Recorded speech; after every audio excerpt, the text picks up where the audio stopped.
Bonjour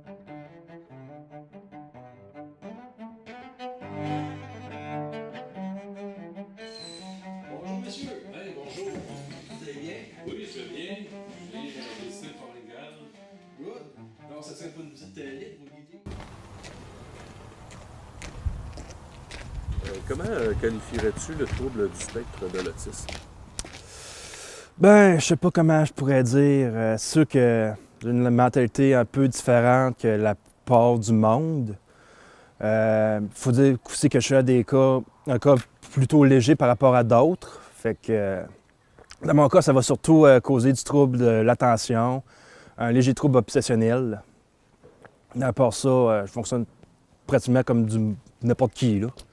Ton obsession à toi, c'est quoi? Je dirais qu'il y a l'histoire, l'entomologie aussi. Je peux pas m'empêcher des fois de sortir des anecdotes, même si c'est pas l'anecdote la plus utile qui existe. Comment as-tu découvert le Fort Ingal? Comment c'est arrivé dans ta vie, ça, le Fort Ingal? Fait que dans le fond, c'est ma mère qui m'a légèrement poussé dans le dos, parce qu'à la base, j'étais pas tellement intéressé de me trouver une job. Faut dire que je manquais un peu de confiance en moi. Je me disais qu'il y aurait peut-être personne qui serait vraiment intéressé à m'avoir, que je ferais peut-être pas l'affaire. Mais ça, elle m'a orienté vers le Fort Ingal, en partie grâce au centre local de l'emploi. Puis c'est ça, on m'a mis en contact avec Samuel Moreau et Richard Belzile, qui travaillaient ici à l'époque. Puis finalement, ils m'ont pris. Fait que c'est comme ça que je suis arrivé au Fort Ingal. Okay. Puis qu'est-ce que tu aimes de ton travail? Ben, j'aime ça parce que je suis un passionné d'histoire. Fait que déjà, ça aide. Aussi, j'aime partager mes connaissances avec le monde. Ça me permet aussi de voyager, de rencontrer du monde, surtout des historiens, d'autres reconstituteurs. Parce qu'en plus d'être guide ici, je fais de la reconstitution. Fait que c'est vraiment un travail intéressant, assez gratifiant. Fait que c'est pas pour rien que je fais ça depuis à peu près 11 ans. Comment ça s'est passé, ta première rencontre là, avec le staff, puis en passant avec Samuel?